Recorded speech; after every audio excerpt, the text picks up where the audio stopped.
نحمده ونستعينه ونستغفره ونؤمن به ونتوكل عليه ونعوذ بالله من شرور أنفسنا ومن سيئات أعمالنا من يهده الله فلا مضل له ومن يضلله فلا هادي له ونشهد أن لا إله إلا الله وحده لا شريك له ونشهد أن سيدنا وشفيعنا ومولانا محمدا عبده ورسوله أما بعد فقد قال الله تبارك وتعالى في كلامه المجيد والفرقان الحميد أعوذ بالله من الشيطان الرجيم بسم الله الرحمن الرحيم إن الذين قالوا ربنا الله ثم استقاموا تتنزل عليهم الملائكة ألا تخافوا ولا تحزنوا وأبشروا بالجنة التي كنتم توعدون نحن أولياؤكم في الحياة الدنيا وفي الآخرة ولكم فيها ما تشتهي أنفسكم ولكم فيها ما تدعون نزلا من غفور رحيم. وقال تعالى في شان حبيبه مخبرا وآمرا إن الله وملائكته يصلون على النبي يا أيها الذين آمنوا صلوا عليه وسلموا تسليما. اللهم صل على سيدنا ومولانا محمد وعلى آل سيدنا ومولانا محمد وبارك وسلم.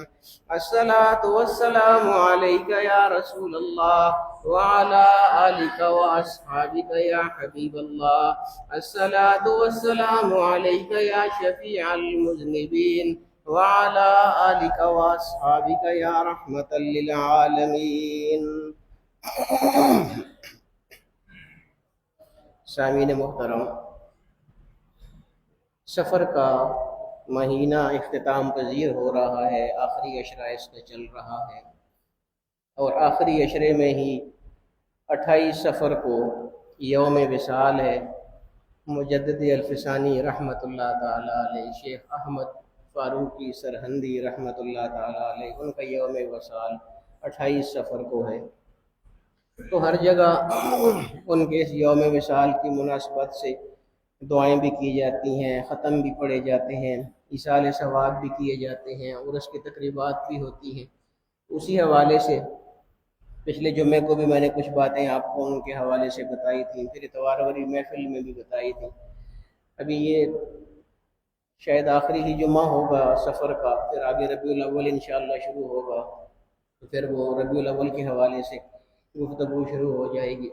تھوڑی سی ان کے حوالے سے کچھ اور باتیں آج انشاءاللہ کرتے ہیں، کیونکہ آگے ان کا یوم وصال آ رہا ہے 3-4 دن کے بعد. امام ربانی مجدد الفسانی رحمۃ اللہ تعالیٰ علیہ، میں نے آپ کو بتایا تھا کہ بہت بڑی عظیم شخصیت ہوئے ہیں. 2 چیزیں ہوتی ہیں، ایک شریعت ہے اور ایک طریقت ہے. یعنی ایک علوم ظاہری علوم ہوتے ہیں جو مدارس میں پڑھے جاتے ہیں، ہم سب لوگ جو علم حاصل کرتے ہیں مدارس میں، یہ ظاہری علوم کہلاتے ہیں. اور ایک یہ تو شریعت میں آ جاتے ہیں، اور ایک اور ہوتی ہے طریقت جس کو کہا جاتا ہے، وہ باطنی علوم ہوتے ہیں. یعنی دل کے اندر کے علوم جو ہوتے ہیں، دل کے اندر جو خزانے چھپے ہوتے ہیں، دل کے اندر کی جو کیفیات ہوتی ہیں، ان کو باطنی علوم کہا جاتا ہے، روحانی علوم کہا جاتا ہے. اب مسئلہ یہ ہے کہ ہم لوگ ان دونوں ہی چیزوں سے بہت دور ہیں، اس لیے ہمیں ان چیزوں کی سمجھ نہیں آتی ہے. ظاہری علوم تو پھر کہیں نہ کہیں ہم پڑھ ہی لیتے ہیں، کسی نہ کسی حد تک مدارس میں بھی پڑھ لیتے ہیں. آپ لوگ سن کے بھی، علماء حضرات کی باتیں سن کے، تقریریں سن کے بڑی حد تک آپ کو علم حاصل ہو جاتا ہے. جو لوگ نہیں پڑھتے ہیں مدارس میں، ان کو بھی بہت علم حاصل ہو جاتا ہے سن کے، تقریریں سن کے، اور علماء کی محفلوں میں بیٹھ کے بہت کچھ معلوم ہو جاتا ہے جو ظاہری علوم ہے. لیکن جو باطنی علوم ہیں، جو دل کے اندر کے علوم ہیں، جو روحانی علوم ہیں، جن کا دل کے ساتھ تعلق ہے، وہ تو بہت کم لوگوں کو نصیب ہوتے ہیں، خاص طور پہ آج کے زمانے میں. کیوں؟ اس لیے کہ ان کے لیے بنیادی طور پر خانقاہوں کے ساتھ ربط رکھنا پڑتا ہے. باطنی علوم کے مراکز خانقاہیں ہوتی ہیں، جو ظاہری علوم ہیں ان کے مراکز مدارس ہوتے ہیں۔ ظاہری علوم آپ مدارس میں حاصل کرتے ہیں، لیکن باطنی علوم مدارس میں نہیں حاصل ہوں گے، یہ خانقاہوں میں حاصل ہوتے ہیں۔ یہ اہل طریقت لوگ جو ہوتے ہیں وہ یہ علوم سکھاتے ہیں۔ اور یہ اتنا جو باطنی علوم ہے، وہ بات وہی ہے کہ ہم چونکہ دور ہیں بہت، میں آپ کو اکثر یہ سوشل میڈیا کے نقصانات بتاتا ہی رہتا ہوں، اسی سوشل میڈیا کی وجہ سے ہی ہم ان علوم سے اب بہت زیادہ دور ہو چکے ہیں۔ یہ اب ہمیں کہانیاں اور افسانے نظر آتے ہیں جو باطنی علوم ہوتے ہیں کہ یہ بھی کوئی بات ہے۔ وجہ یہ ہے نا کہ ہمیں اس کی سمجھ ہی نہیں ہے، نہ کبھی ہم نے اس کو سمجھنے کی کوشش کی ہے، ورنہ علوم ہوتے ہیں، دل کے جو علوم ہوتے ہیں، ان کی وسعت کا آپ اندازہ کیجئے کہ ایک آدمی ساری زندگی ظاہری علوم حاصل کرتا رہے، پوری زندگی اس نے ظاہری علوم کو حاصل کرنے میں لگا دی، اور ساری زندگی ظاہری علوم حاصل کرنے کے بعد جتنا علم اس کو حاصل ہوتا ہے، جہاں پر ظاہری علوم کی اس کی انتہا ہو جاتی ہے، وہاں سے باطنی علوم کو اس وقت آغاز ہوتا ہے۔ تو یہ بہت بڑی چیز ہے، لیکن بات وہی ہے، ہمیں سمجھ اس لیے نہیں آتی کہ ہم اس سے گزرے ہی نہیں ہیں، نہ کبھی ہم نے اس کی کوشش کی ہے۔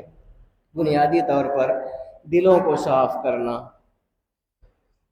یہ جتنے نیک لوگ ہوئے ہیں، جتنے اولیاء اللہ ہوتے ہیں، اور جتنے علماء ہوتے ہیں، جتنے صوفیاء ہوتے ہیں، اہل طریقت ہوں، کہ دل کو اللہ رب العالمین کی جانب متوجہ کر دیا جائے۔ اس لیے حضرت صاحب فرمایا کرتے تھے، اللہ تعالیٰ ان کے درجات بلند فرمائے، وہ فرمایا کرتے تھے کہ جو ولی ہوتا ہے اللہ کا، اس کو پہچاننے کا کیا طریقہ ہے؟ ویسے تو پتہ نہیں چلے گا نا، وہی بات ہے، دل کی باتیں۔ جو صاحب کشف لوگ ہوتے ہیں ان کو تو پتہ چل جاتا ہے کہ کون کتنے پانی میں ہے، یہ کس کا کیا معیار ہے، کس کا کیا مرتبہ ہے۔ اہل کشف، اہل مراقبہ لوگ تو یہ جان لیتے ہیں، جو روحانیات کا علم رکھتے ہیں، لیکن عام آدمی کو کیسے پتہ چلے گا کہ اللہ کا ولی کون ہے؟ وہ فرماتے ہیں کہ حضور علیہ السلام نے بہت آسان نشانی بتائی ہے۔ حضور نے فرمایا کہ اذا رؤوا ذکر اللہ۔ حضرت صاحب فرمایا کرتے تھے کہ ولی ہونے کا یہ مطلب نہیں ہے کہ وہ اگر کرامتیں بہت زیادہ دکھا رہا ہے تو وہ اللہ کا ولی ہے۔ بے شک وہ 1000 کرامتیں دکھاتا رہے، لیکن وہ اگر اللہ سے دور ہے، اور اولیاء اللہ کی جو علامات قرآن پاک میں اللہ پاک نے بیان فرمائی ہے، 2 شرائط جو بیان فرمائی ہے، الذین آمنوا وکانوا یتقون الا ان اولیاء اللہ لا خوف علیہم ولا هم یحزنون، الذین آمنوا وکانوا یتقون۔ اللہ پاک نے 2 شرطیں، 2 علامتیں قرآن میں اولیاء اللہ کی بتائی ہیں، وہ اگر دونوں اس بندے میں موجود ہوں تو پھر وہ اللہ کا ولی ہوگا۔ اگر وہ دونوں یا ان میں سے کوئی ایک بھی اس بندے میں نہیں پائی جاتی ہے، پھر وہ 1000 کرامتیں دکھاتا رہے، وہ شعبدہ باز تو ہو سکتا ہے لیکن اللہ کا ولی نہیں ہو سکتا ہے۔ اللہ کا ولی اسی وقت ہوگا جب اس کا ایمان بھی پختہ ہوگا اور اس کا تقوی بھی اللہ رب العالمین کے ہاں پسندیدہ ہوگا۔ نعرہ تکبیر، نعرہ رسالت۔ یعنی ایمان اور تقوی یہ 2 بہت بنیادی چیزیں ہیں جن پر توجہ خانقاہوں میں دی جاتی ہے، اور یہ دونوں چیزیں جب انسان کو حاصل ہو جاتی ہیں پھر انسان نڈر ہو جاتا ہے۔ پھر آیت کا اگلا حصہ کہ جب یہ 2 چیزیں حاصل ہو گئیں، ایمان بھی مضبوط ہو گیا اور متقی بھی ہو گیا، اللہ سے ڈرنے والا بھی ہو گیا، تو پھر جب اللہ سے ڈرنے والا ہو جاتا ہے تو اللہ کو کسی قسم کا کوئی خوف نہیں ہوتا ہے، اللہ رب العالمین کو کسی قسم کا کوئی دکھ نہیں پہنچتا ہے، کسی قسم کا کوئی غم نہیں پہنچتا ہے۔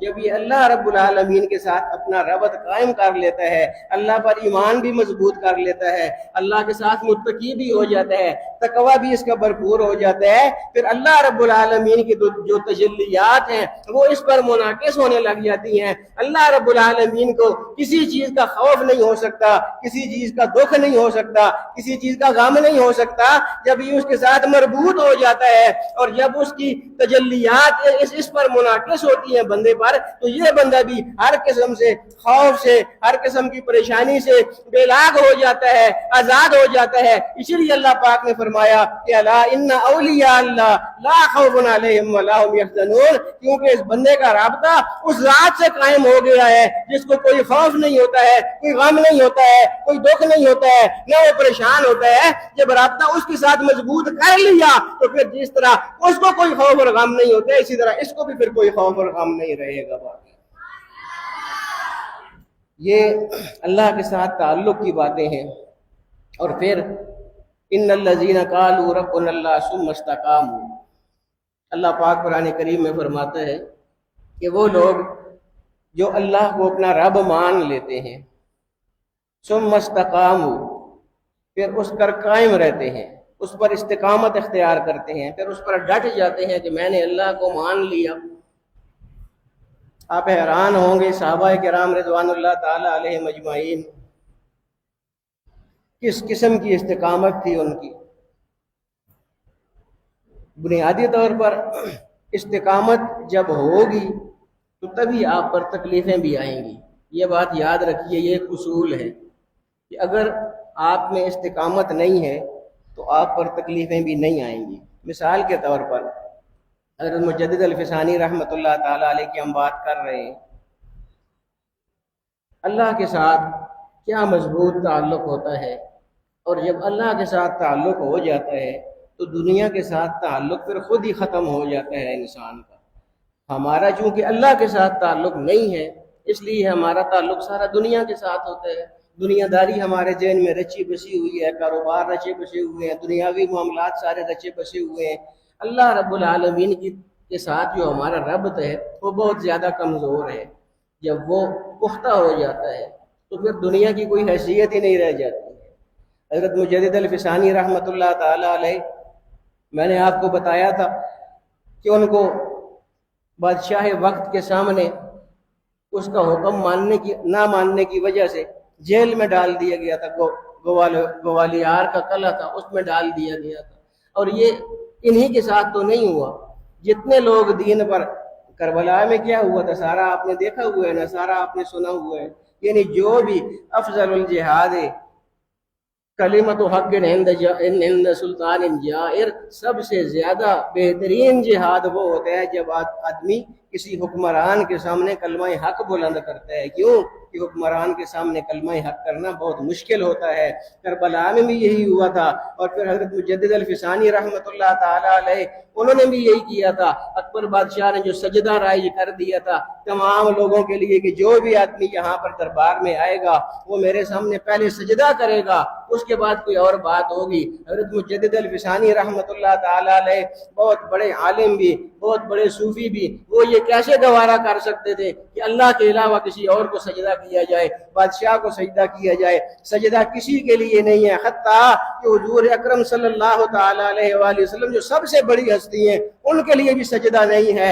حضور علیہ السلام کے پاس صحابہ کرام حاضر ہوئے تھے جو دوسرے ممالک سے واپس آتے تھے، انہوں نے آ کے عرض کی تھی حضور کے سامنے کہ یا رسول اللہ، ہم نے دیکھا ہے بہت سے ملکوں میں ہم گئے ہیں، وہاں کے جو بادشاہ ہیں ان کی رعایا جو ہے وہ ان کے سامنے جب آتی ہے تو بادشاہوں کو سجدہ کرتی ہے، اور یا رسول اللہ آپ سے بڑا بادشاہ تو ہے ہی کوئی نہیں ہے، آپ تو بادشاہوں کے بادشاہ ہیں۔ جب ان بادشاہوں کو سجدے کیے جا رہے ہیں تو یا رسول اللہ ہم کو بھی اجازت دی ہے ہم بھی آپ کو سجدہ کریں۔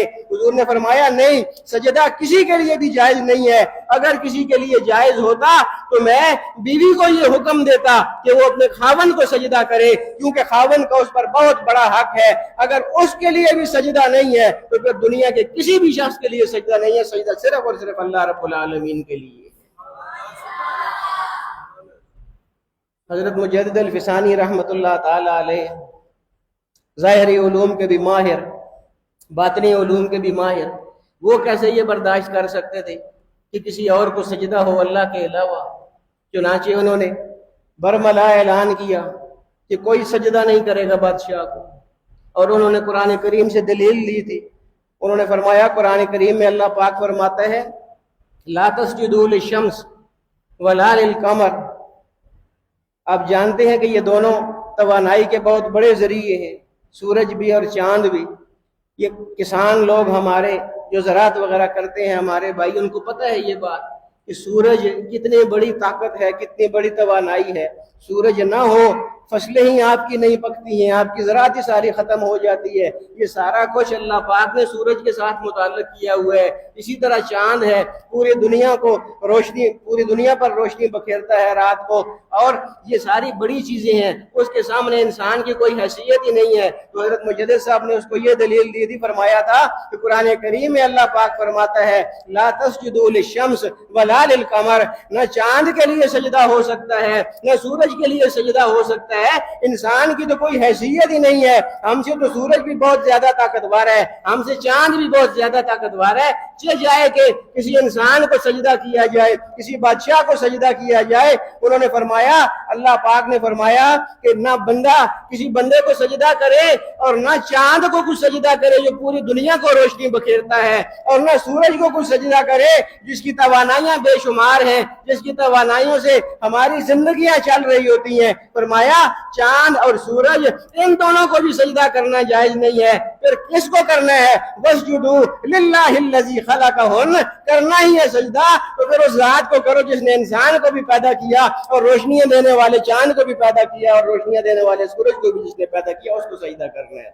نعرہ تکبیر، نعرہ رسالت۔ یہ اعلان تھا ان کو۔ اب آپ خود بتائیں کہ جو بادشاہ مطلق العنان بادشاہ ہوتے ہیں وہ کیسے ایسی بات گوارا کر سکتے ہیں؟ چنانچہ وہی ہوا جو ہونا تھا، استقامت اب آئی نا۔ میں عرض کر رہا تھا کہ استقامت ہوتی ہی تب ہے جب مشکلات ہوں۔ اگر حضرت مجدد صاحب ساری باتیں اکبر بادشاہ کی مانتے رہتے، کون سی مشکل ہونی تھی ان کے لیے؟ کوئی مشکل نہیں ہونی تھی۔ مشکل ہوئی ہی تب ہے جب انہوں نے مخالفت کی ہے، غلط بات کی، اور جب غلط بات کی آپ مخالفت کریں گے تو پھر استقامت کا پتہ چلے گا۔ حضرت مجدد الفسانی رحمۃ اللہ تعالی علیہ، آپ کو بادشاہ نے قید کر دیا گوالیار کے قلعے میں طویل عرصے تک۔ بادشاہ کا دل ٹھنڈا پھر بھی نہیں ہوا، اکبر بادشاہ کا، حالانکہ ان کو جیل میں بند کر دیا۔ وہ جیل کے الگ واقعات ہیں، میں آپ کو پچھلے جمعے میں کچھ بتائے ہیں، وہ بہت لمبی بات ہو جائے گی۔ بہرحال جیل میں بند کر دیا۔ جیل میں بند کرنے کے بعد بھی بادشاہ کا دل ٹھنڈا نہ ہوا۔ پھر اس نے کیا کیا؟ ان کے صاحبزادے ہیں حضرت مجدد صاحب رحمۃ اللہ تعالی علیہ کی، میں آپ کو عرض کر رہا تھا نا کہ ان لوگوں نے اللہ کے ساتھ تعلق کیسا مضبوط کیا ہوتا ہے کہ دنیا کے ساتھ ان کا تعلق ختم ہی ہو جاتا ہے، دنیا کو یہ پھر سمجھتے ہی کچھ نہیں ہے۔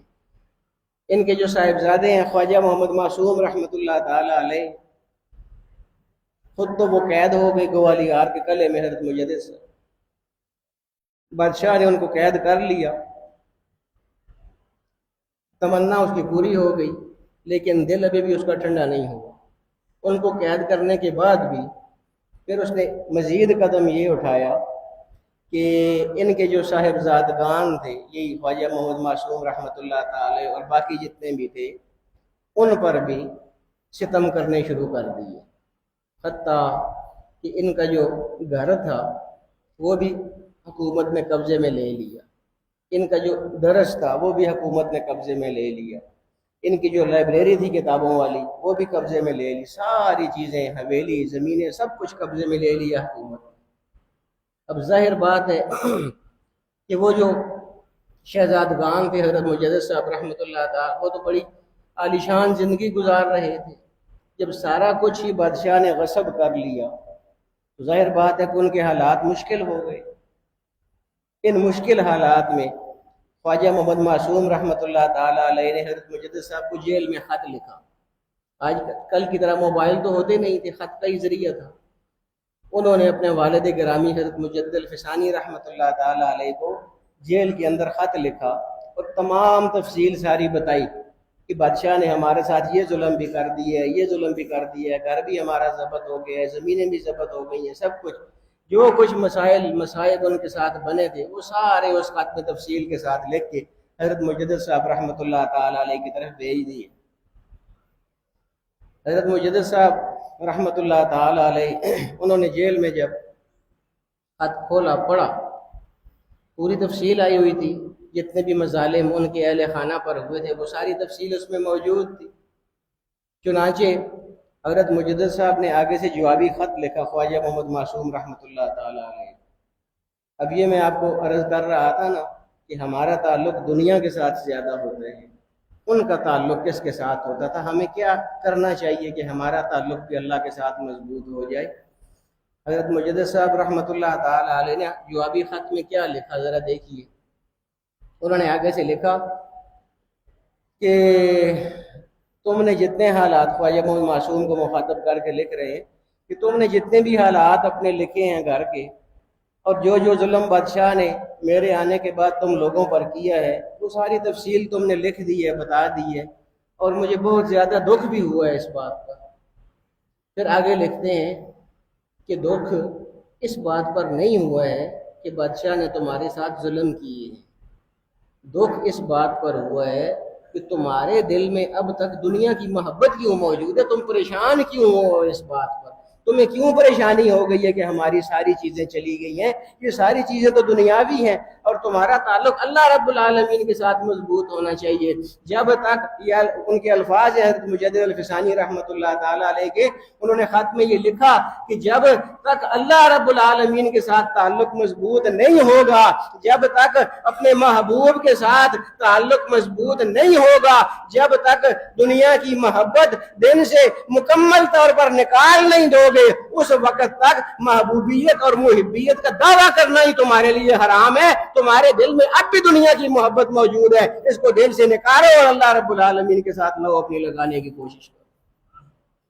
کتنی مشکلات انہوں نے بیان فرمائی، اس کی طرف دھیان ہی نہیں ہے حضرت مجدد الفسانی رحمۃ اللہ تعالی علیہ کا، الٹا ان کو ڈانٹ رہے ہیں کہ یہ شکایات کی کیوں ہے تم نے؟ یہ اس لیے کی ہے کہ اب بھی تمہارے دل میں دنیا کی محبت موجود ہے۔ تو یہ میں عرض یہ کر رہا تھا کہ اللہ رب العالمین کے ساتھ تعلق مضبوط کرنا چاہیے۔ دیکھیے نا، میں تو اکثر یہ بات آپ کو بتاتا ہوں، ہم سارے لوگ روزانہ قبریں نہیں کھودتے ہیں، اپنی آنکھوں سے نہیں دیکھتے ہیں کہ ہم نے نہیں مرنا ہے۔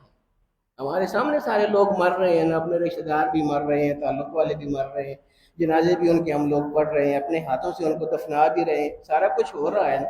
پھر کیوں ہمارے ذہن میں یہ شیطان نے گھسا دیا ہوا ہے کہ ہم ہمیشہ ایسے ہی رہیں گے؟ اسی طرح پھر بعد میں بیماریاں آ جاتی ہیں۔ ابھی تو صحت مند ہوتے ہیں سارے، جوانی میں جتنے لوگ ہوتے ہیں صحت مند ہوتے ہیں، جتنا اللہ رب العالمین کے ساتھ آپ تعلق قائم کر سکتے ہیں وہ جوانی میں کرنا چاہیے۔ بعد میں پھر معذوریاں آ جاتی ہیں، بیماریاں آ جاتی ہیں، اتنا کچھ آدمی نہیں کر سکتا جتنا آدمی کرنا چاہتا ہے۔ پھر اس وقت انسان کو پچھتاوا ہوتا ہے کہ جب میں سارا کچھ کر سکتا تھا اس وقت میں نے کیوں نہیں کیا تھا۔ اور میں آپ کو بتاؤں، آج ہم ادھر نشست میں بیٹھے ہوئے تھے، یہی بات میں وہاں پر بھی کر رہا تھا۔ میں نے عرض کی تھی کہ صحابہ کرام رضوان اللہ تعالی علیہم اجمعین وہ تو بہت بڑی شخصیات ہیں، ان کو تو کوئی پہنچ ہی نہیں سکتا ہے۔ اسی طرح تابعی حضرات جو ان کے بعد ہیں، تبع تابعین جو حضور علیہ السلام کے زمانے کے لوگ ہیں، صحابہ کرام یا ان کے بعد کے لوگ ہیں، تابعین تبع تابعین، یہ لوگ اپنے درجے کے اعتبار سے بہت زیادہ بلند ہیں، کیونکہ صحابی ہونا ہی بہت بڑا درجہ ہے، تابعی ہونا ہی بہت بڑا درجہ ہے۔ لیکن جو چیزیں آج کل کا جوان دیکھ رہا ہے، سوشل میڈیا پر جو کچھ ہمارے سامنے ہے، یہ چیزیں تو ان لوگوں نے نہیں دیکھی تھی۔ ان لوگوں کے لیے اتنا مشکل نہیں تھا شیطان کا مقابلہ کرنا جتنا آج کے نوجوان کے لیے شیطان کا مقابلہ کرنا مشکل ہے۔ آج ہر چیز ہماری رسائی میں ہے، ہمارے موبائل میں ہے، ہم جو چاہیں دیکھ سکتے ہیں۔ اسی لیے وہ حضرت سعدی رحمۃ اللہ تعالی علیہ فرماتے ہیں کہ در جوانی توبہ کردن شیوائے پیغمبراں، یعنی بعد میں جب عمر بڑی ہو جاتی ہے، جب گناہوں کی طاقت نہیں رہتی ہے، اس وقت تو سارا ہی توبہ کر لیتے ہیں۔ لیکن ہمارا علامہ سعدی فرماتے ہیں، شیخ سعدی، کہ در جوانی توبہ کردن شیوائے پیغمبراں، جس بندے نے جوانی میں جب وہ گناہ کر سکتا تھا اس وقت اپنے آپ کو اگر گناہ سے اللہ کی رضا کے لیے روک لیا تو یہ کوئی عام آدمی نہیں ہے، اس کو پیغمبری خصوصیات اللہ پاک نے عطا فرمائی ہے۔ در جوانی توبہ کردن شیوائے پیغمبری یا پیغمبراں، یعنی اصل توبہ جو ہے ہماری وہ جوانی کی ہے۔ ہم جب جوانی میں توبہ کریں گے یہ ہماری توبہ۔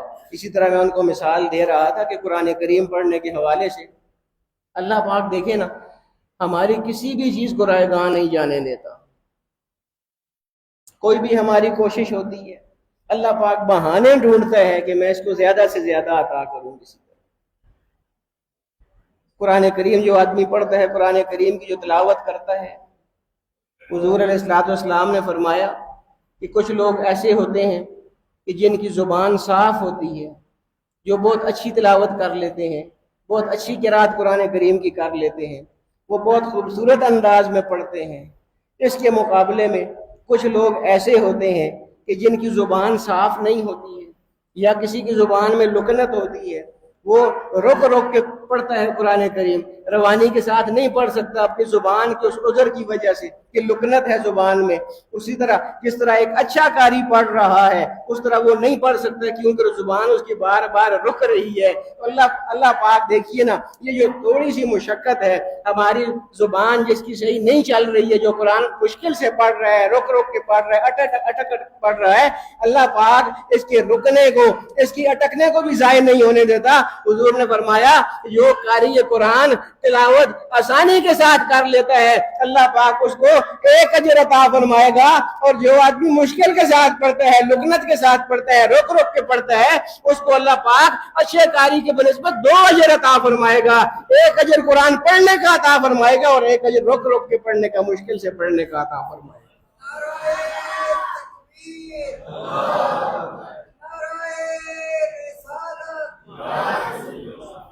یہ میں عرض کر رہا تھا کہ آج کا جوان جس کے سامنے ہر چیز موجود ہے، آج کا جوان اگر ان ساری چیزوں کا مقابلہ کر کے اللہ رب العالمین کی طرف آ جاتا ہے تو یقیناً اس کو بھی 2 اجر اللہ پاک عطا فرمائے گا۔ اس لیے اللہ رب العالمین کی طرف تو آنا ہی پڑے گا۔ یہی حضرت مجدد صاحب کی بھی دعوت تھی، یہی سارے اولیاء کرام اللہ رب العالمین، کیونکہ حضور علیہ الصلوۃ والسلام کے بعد سلسلہ نبوت تو ختم ہو گیا ہے، اس کے بعد پھر یہ اولیاء اللہ ہے جو حضور علیہ الصلوۃ والسلام کے مشن کو آگے بڑھائے جا رہے ہیں۔ اللہ رب العالمین ہمیں صحیح جو سچے اولیاء اللہ ہیں ان کی اتباع نصیب فرمائے اور ان کے نقش قدم پر چلنے کی توفیق عطا فرمائے۔ وآخر دعوانا الحمدللہ رب العالمین۔